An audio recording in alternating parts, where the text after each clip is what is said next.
The stars had watched Earth for 3,000 years, not with curiosity but with caution. The Galactic Council, a coalition of 12 ancient species who had ruled the known universe for longer than human civilization had existed, had drawn a red circle around the small blue planet and told everyone to stay away. They called it a quarantine zone. They said the planet was dangerous, but over time, they forgot why. Commander Al of the Empire did not believe in old stories. He stood on the bridge of his flagship, the Eternal Blade, and looked at the blue marble floating in the darkness of space. His scales, deep purple and gleaming under the ship's lights, shifted as he breathed slowly. 900 warships waited behind him, each one capable of burning a continent to ash in minutes. "Such a small world," he said to his second in command, "and they think they can refuse us." The humans had been given a choice 3 days ago: join the Empire as servants or be destroyed. Their response had been silence, followed by a single transmission that contained only 2 words in their primitive language: "Come try." Al had laughed when he received it. He had conquered 100 worlds. He had burned civilizations that had existed for 10,000 years. These humans, with their chemical rockets and metal ships that could barely leave their own atmosphere, thought they could challenge him. "Begin the descent," he ordered. "Show them what happens to species that forget their place." On Earth, the world was ending, or at least, that was what it felt like to the billions of people who watched the alien ships appear in their sky like dark stars. Every television, every phone, every screen showed the same image: a fleet so large it blocked out the sun over the Pacific Ocean. Lieutenant Sam stood on the deck of the USS Carolina and watched the sky with his own eyes. He was 32 years old, a naval officer who had spent his entire career preparing for wars that made sense. Wars against other humans. Wars where both sides had ships that floated on water and planes that needed fuel. This was not that kind of war. "What are our orders?" asked a young sailor beside him. The boy was maybe 19, his face pale with fear. Sam did not answer immediately. What could he say? Their missiles would bounce off those ships like rain off a window. Their bullets would not even scratch the paint. Every military leader on Earth knew the truth. If these aliens wanted humanity dead, humanity would die. "We wait," Sam finally said, "and we pray." Across the world, people did exactly that. Churches filled, mosques filled, temples filled. Families held each other. Lovers whispered goodbye. Some people rioted in the streets, breaking windows and setting fires, as if destroying their own world would somehow stop the aliens from doing it for them. Others sat quietly in their homes, watching the news, waiting for the end. Governments fell apart. The President of the United States gave a speech that no one remembered afterward. The United Nations held an emergency meeting that accomplished nothing. Generals and admirals sent their fleets and armies to positions that everyone knew would not matter. Humanity had 48 hours to surrender. After that, the bombardment would begin. But deep beneath the Pacific Ocean, in a place darker than any night, something felt the danger. Something that had slept for 65 million years, since before humans existed, since before the creatures that would become humans had climbed down from the trees. It had no name. It had no thoughts the way humans understood thoughts, but it had a purpose. It had been placed on this world by beings so ancient and so powerful that even the Galactic Council knew nothing about them. Its purpose was simple: protect.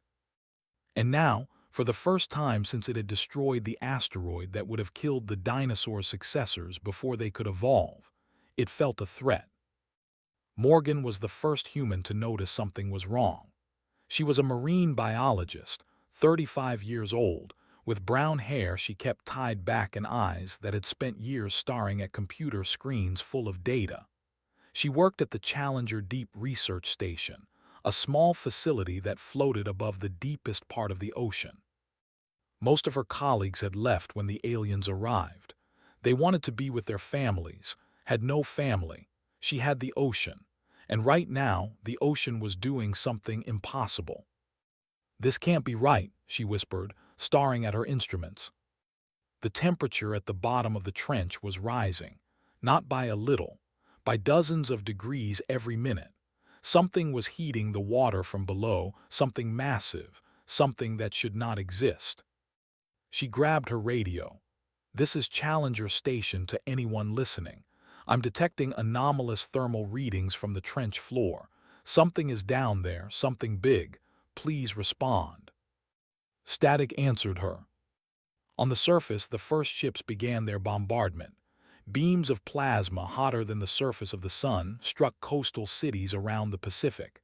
San Francisco burned. Tokyo burned. Sydney burned. Millions died in seconds. Commander Al watched with satisfaction. "They should have surrendered," he said. "Now they will serve as an example to others who might think of resisting." But then something happened that made him pause. His sensors detected movement from the planet below. Not from the humans. Their pathetic ships were scattering like frightened animals. This was something else. Something rising from the ocean. Something enormous. The water began to boil. Ships on the surface capsized as waves hundreds of feet tall spread outward from a single point. Satellites lost their signals. Communications went dark. And from the depths of the trench, older than human memory, older than human existence, the guardian of Earth began to rise. Morgan stood at the window of her station and watched the ocean open up beneath her. She saw light where there should have been only darkness. She saw something so vast that her mind could not process its shape. She was not afraid. Somehow in that moment she understood. Whatever this thing was, it was not here to hurt her. It was here to save them all. The galaxy had forgotten about Earth's protector. Now it would remember. The creature rose from the ocean like a god emerging from a dream. It was miles across, its body covered in plates of crystal that glowed with colors no human eye had ever seen. Light bent around it. The air itself seemed to shake as it moved. Water fell from its form in waterfalls that could have filled lakes, crashing back into the boiling sea below. Ben Harding was a fighter pilot. He had flown combat missions over 3 continents. He had faced enemy aircraft and walked away. He thought he understood fear. But as he watched through his cockpit window, as this impossible thing rose past his altitude without slowing, he realized he had never truly been afraid before. His hands trembled on the controls. His radio crackled with voices, dozens of pilots all asking the same questions, all receiving no answers. "What is that thing? Where did it come from? What do we do?" "Stay back," Ben said into his radio. "Everyone stay back. This is not our fight anymore." The creature continued to rise. It moved through the atmosphere as if air did not exist, as if gravity was only a suggestion. It did not look at the human aircraft scattered around it. It did not acknowledge them at all. Its attention was fixed on the alien fleet above. Commander Al had stopped smiling. He stood on his bridge and watched his sensors go mad with readings that made no sense. The thing rising from Earth was generating energy signatures that should have been impossible. It was bigger than his flagship. It was bigger than 10 of his flagships. "What is that?" he demanded. "Answer me." His officers had no answers. They scrambled at their stations, pulling up databases, searching through records of every known species in the galaxy. Nothing matched. Nothing came close. "It does not matter," Al said, forcing confidence into his voice. "We have 900 warships. We have enough firepower to crack this planet in half. All ships target that creature. Fire everything." The fleet opened fire. Plasma lances that could melt mountains struck the creature from every direction. Nuclear-level explosions blossomed against its crystalline armor. The brightness of the attack turned night into day across half of Earth. When the light faded, the creature was still rising. It had not slowed. It had not changed course. The most powerful weapons in the arsenal had done nothing at all. For the first time in his life, Commander Al felt real fear. On Earth, humanity watched. Every camera that still worked was pointed at the sky.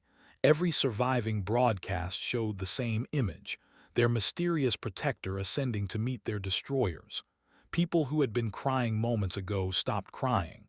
People who had been running stopped running. The whole world held its breath. Sam stood on the deck of the USS Carolina and watched the battle begin. He did not understand what he was seeing. He did not need to understand. He only knew that something was fighting for them, something that had been waiting beneath the waves for longer than his species had existed. "My God," whispered the young sailor beside him. "Maybe," Sam said quietly, "maybe exactly that." The creature reached the alien fleet and began to destroy it. There was no other word for what happened. It moved through the ships like wind through leaves. Its limbs, if they could be called limbs, swept through warships and tore them apart like they were made of paper. Explosions rippled across the sky as ship after ship died. They tried to run. Their faster ships turned and accelerated toward the edge of the solar system. The creature caught them anyway. It moved in ways that physics should not allow, appearing beside fleeing vessels and crushing them with casual ease. Commander Al watched his fleet die around him. He watched captains he had known for centuries vanish in fire. He watched weapons that could conquer worlds fail to scratch this thing from Earth. "We did not know," he whispered, as if the creature could hear him. "We did not know you were protected. Please, we did not know." The creature did not respond. It did not negotiate. It did not accept surrender. It simply continued its work, methodical and patient, until only the eternal blade remained. Al closed his eyes. He thought of the purple oceans he had not seen in years. He thought of his people, who would wonder what happened to their mighty fleet. He thought of the warnings from the Galactic Council, the warnings he had ignored. "I should have listened," he said. The creature's limbs swept through his ship. For a moment, just a fraction of a second, Al saw it clearly. He saw intelligence in those crystalline surfaces. He saw purpose. And he saw anger, cold and ancient, at those who would harm the creatures it had protected for so long. Then there was only light, and then nothing at all. On Earth, the sky cleared. The alien fleet was gone, not retreated, not damaged. Gone. 900 warships reduced to dust and scattered across the void. The creature hung in orbit for a long moment.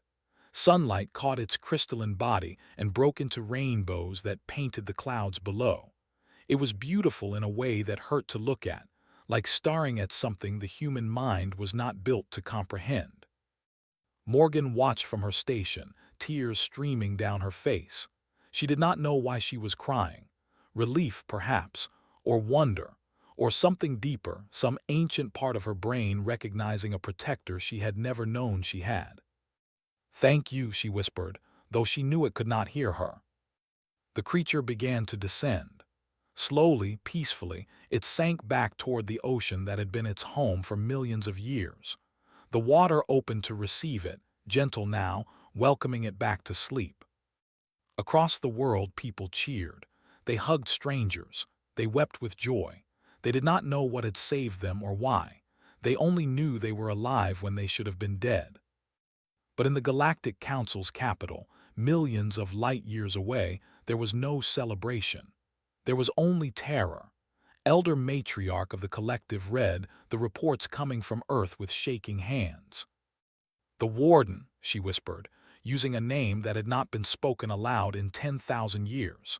"The humans have a warden." The council chamber fell silent. Every elder species knew what that meant. Every one of them remembered the old stories, the warnings carved into the oldest monuments in the galaxy. Do not touch the guarded worlds. Do not harm the protected species. The wardens do not forgive. The wardens do not forget. The galaxy had just been reminded why Earth was quarantined. And nothing would ever be the same again. The news traveled faster than light. It jumped from relay station to relay station, spreading across the galaxy like fire through dry grass. The fleet was gone. 900 warships, the pride of an empire that had conquered 100 worlds, destroyed in less than an hour by something that had crawled out of an ocean on a quarantined planet. Elder Matriarch stood before the Galactic Council and tried to explain what had happened. She was old, even by her species' standards. Her silver skin had faded to pale gray over the centuries. Her 4 eyes, once bright blue, had dimmed with age. But her memory was sharp, and she remembered stories that others had forgotten. "The wardens were created by beings we call the architects," she said, her voice echoing through the great chamber. "We do not know who the architects were. We do not know where they came from. We only know that they existed before any of us, before any civilization we have ever discovered. They seeded the galaxy with life. They chose certain species to protect, and they left guardians to ensure those species would survive." The other council members shifted uncomfortably. These were the rulers of empires that spanned star systems. They commanded fleets and controlled economies larger than most species could imagine. And yet, hearing about the architects made them feel small. "We thought the wardens were myths," said High Admiral of the Federation. "Legends to frighten children." "The thought so too," replied. "They are now dust." On Earth, humanity was still trying to understand what had happened. The creature had returned to the ocean 3 days ago. The water had closed over it like a blanket, and the trench had gone quiet again. But nothing else was quiet. Hayes sat in a communications room deep beneath the Pentagon, surrounded by screens showing messages from space. He was 40 years old, a specialist in signals intelligence who had spent his career listening to communications from enemy nations. Now he was listening to communications from enemy galaxies. "Another one," he said, marking the transmission. "This makes 37 different species that have contacted us in the last 72 hours. His supervisor, a general who looked like she had not slept in days, rubbed her eyes. "What do they want?" "Same as the others. They want to apologize. They want to assure us they had nothing to do with the attack. They want to be friends." Paused.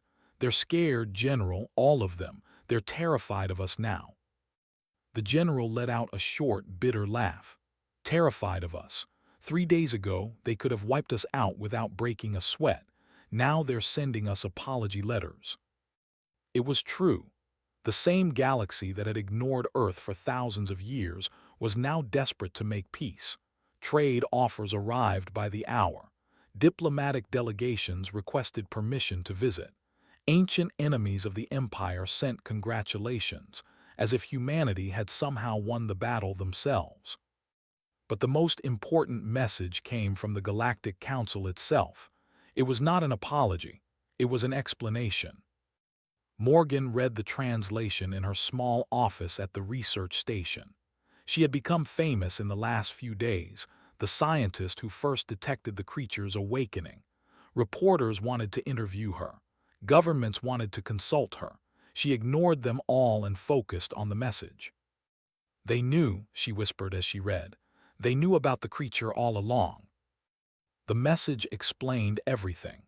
3,000 years ago, before humans had built their first cities, the Galactic Council had discovered the warden sleeping in Earth's ocean. They had recognized it immediately, one of the legendary guardians created by the architects. They had understood what it meant. Humanity was protected. Any attack on Earth would be answered with destruction.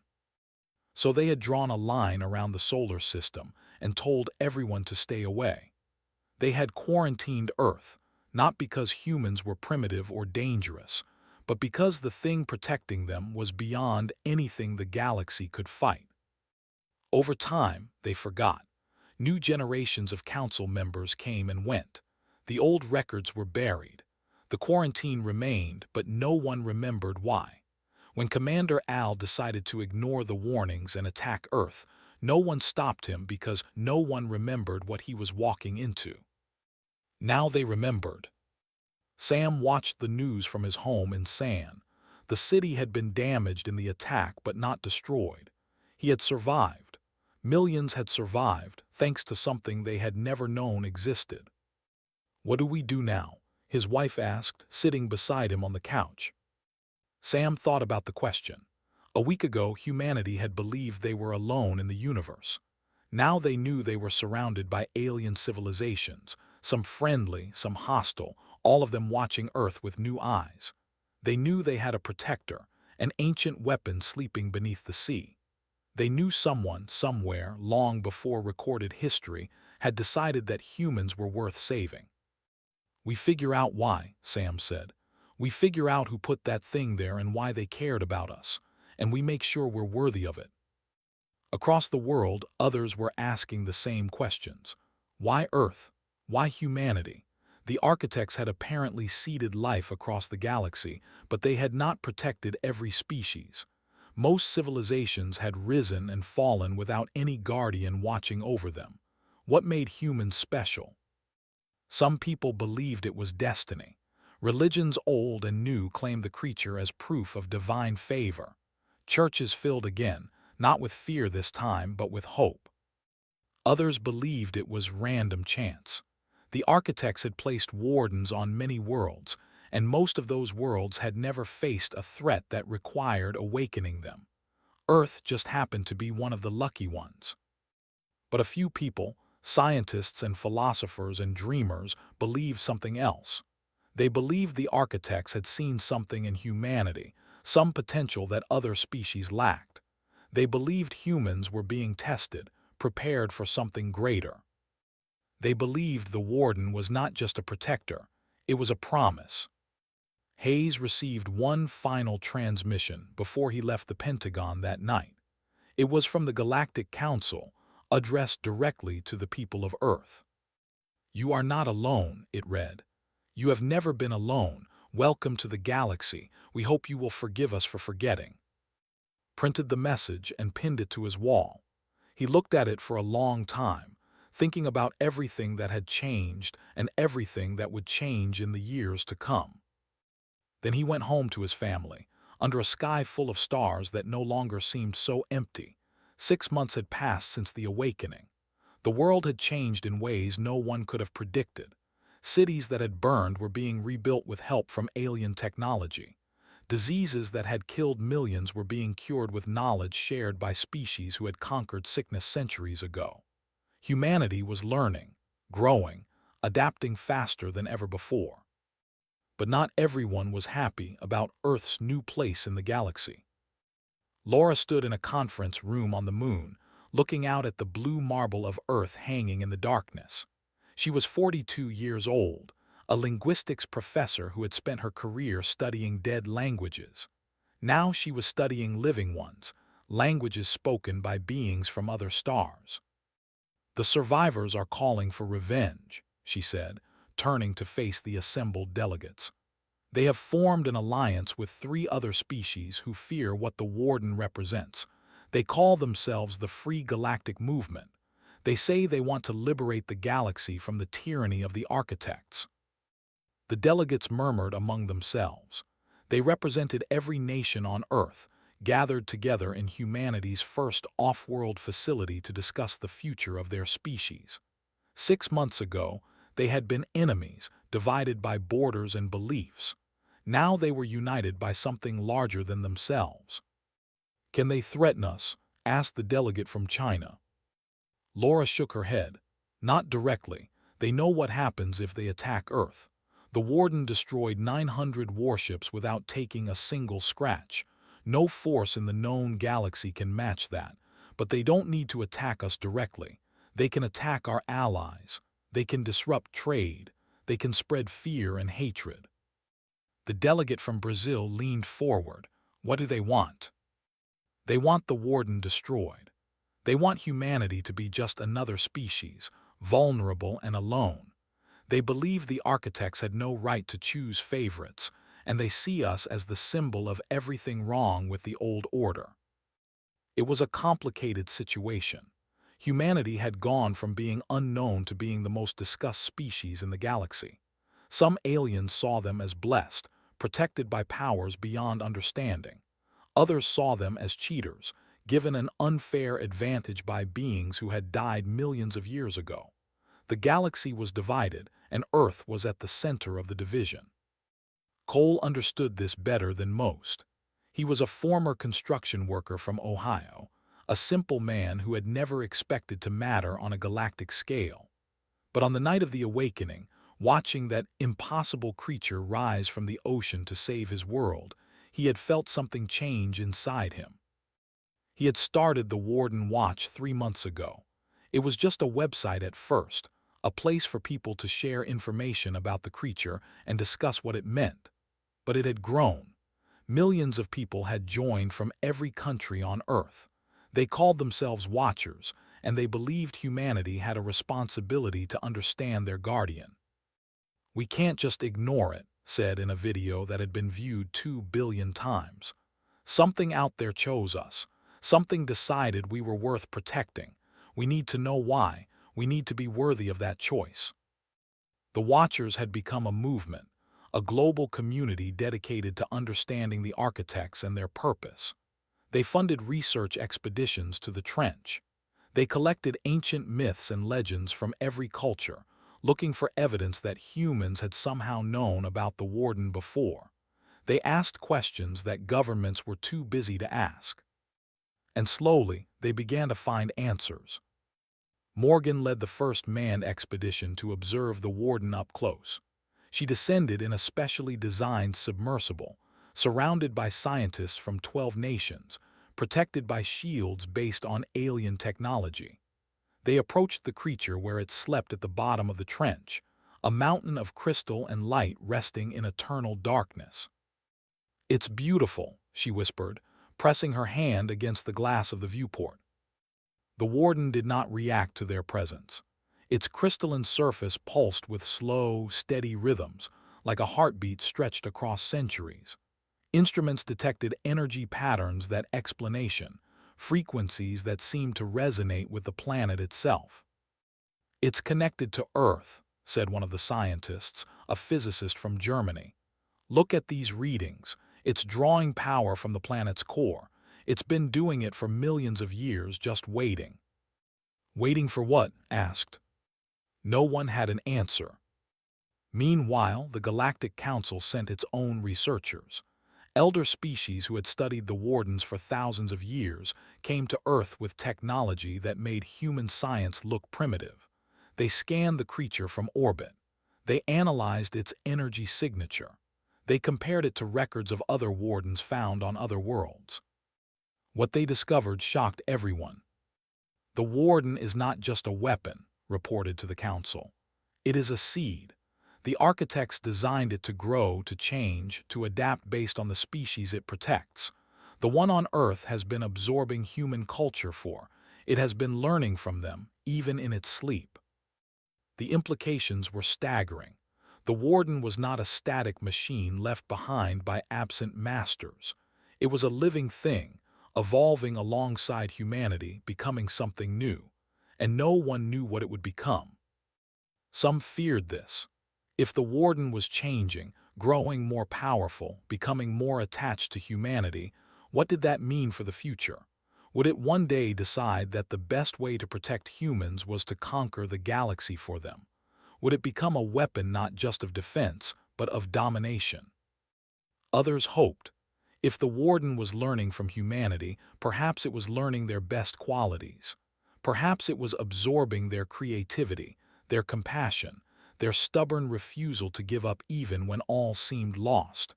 Perhaps it would become not a weapon but a friend. Cole believed the latter. He stood on a beach in California, looking out at the Pacific Ocean, knowing that somewhere far below, the creature that had saved his world was sleeping and dreaming and growing. "We have to be better," he said to the small crowd gathered around him.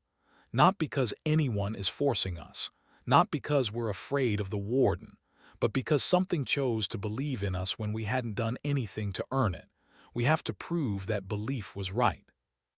The sun set over the ocean, painting the sky in shades of orange and gold. The water sparkled with light, peaceful and calm, hiding depths that no one fully understood. Somewhere out there, enemies were plotting. The Free Galactic movement was growing stronger, fueled by fear and resentment. The survivors wanted blood. The galaxy was changing, and not all the changes were good. But humanity faced the future together, united as never before, protected by a guardian they were only beginning to understand. And deep beneath the waves, the warden dreamed of stars. 5 years had passed since the night the sky burned and the ocean opened. Earth had transformed. Cities reached higher than before, built with materials that did not exist 5 years ago. Ships traveled between planets as easily as cars once traveled between cities. Humans walked on worlds their grandparents had only seen as points of light. Dr. Porter stood at the window of her quarters aboard the Horizon, humanity's first interstellar vessel, and watched the stars blur past.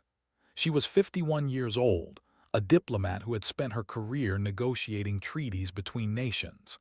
Now she negotiated between species.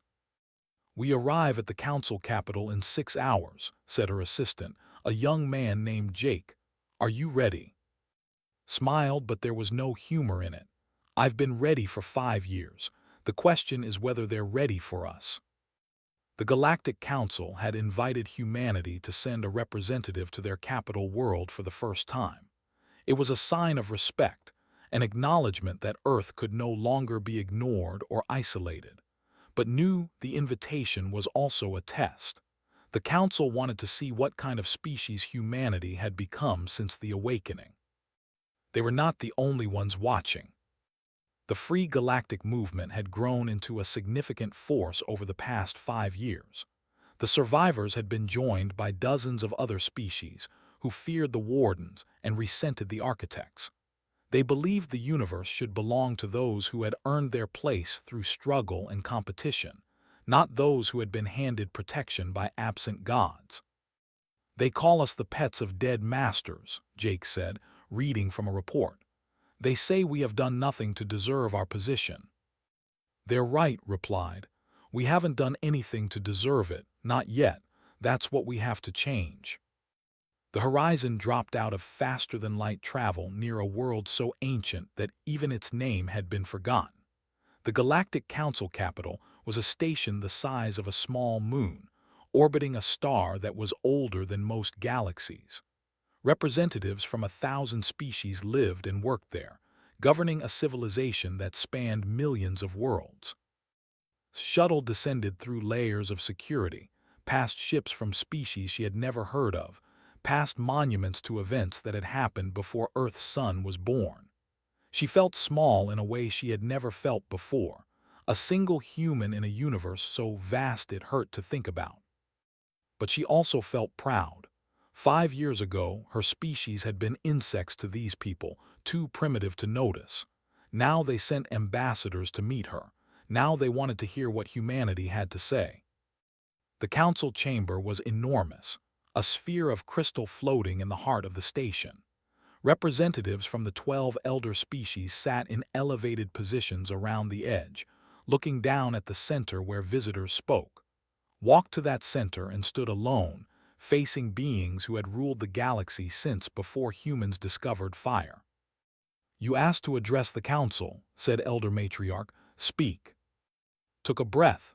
She had practiced this speech 1,000 times. She had memorized every word, every pause, every gesture. But standing here in this place, facing these beings, all her preparation seemed inadequate.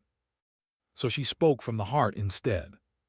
"5 years ago, we didn't know you existed. We didn't know the galaxy was full of life. We didn't know something had been protecting us for longer than our species has existed. We were ignorant, isolated, and arrogant." The council members watched her without expression. She continued. "Then they came. They burned our cities.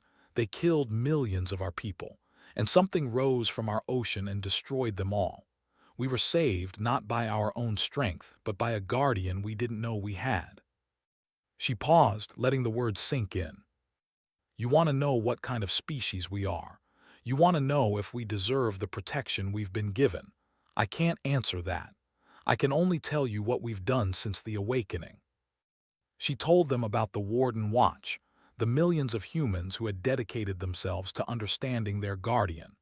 She told them about the expeditions to the trench, the research, the discoveries. She told them about the changes humanity had made, the old hatred set aside, the new cooperation born from shared wonder. "We know we didn't earn the warden," she said. "We know we were given something we did nothing to deserve, but we're trying to be worthy of it. We're trying to become the species someone, long ago, believed we could become." The chamber was silent for a long moment, then spoke. The architects seeded life across the galaxy. They placed wardens on many worlds. Most of those species are gone now, destroyed by their own wars, their own hatreds, their own inability to grow beyond their origins. The wardens protected them from external threats, but they could not protect them from themselves. She leaned forward, her 4 eyes fixed on. "You are still here. After 65 million years of protection, you are still here. You have not destroyed yourselves. You have not given in to despair or rage. You looked at your guardian and asked not what can it do for us, but what does this mean? That is rare. That is precious. That is why the architects chose you." Felt tears forming in her eyes. "Do you know what they wanted from us, what we're supposed to become?" Smiled, a strange expression on her alien face. "No, the architects left no instructions. They placed their seeds and their guardians and disappeared. We do not know if they are dead or ascended or simply waiting. We only know what they left behind, a galaxy full of life and a few species they thought were special." She stood, and the other council members stood with her. "Welcome to the galactic community, humanity. We hope you will teach us something new." Back on Earth, a boy named Peters watched the broadcast of the council meeting in his classroom. He was 9 years old, born on the night of the Awakening, and he had grown up in a world that knew it was not alone. His teacher paused the video. "What do you think this means for us?" she asked the class. The children thought about the question. They had been raised on stories of the warden, on lessons about the architects and the galaxy beyond their sky. They took for granted things that would have seemed like miracles to their grandparents. Raised his hand. "It means we have to work hard," he said. "Someone believed in us before we did anything. We have to show them they were right." The teacher smiled. "That's exactly right."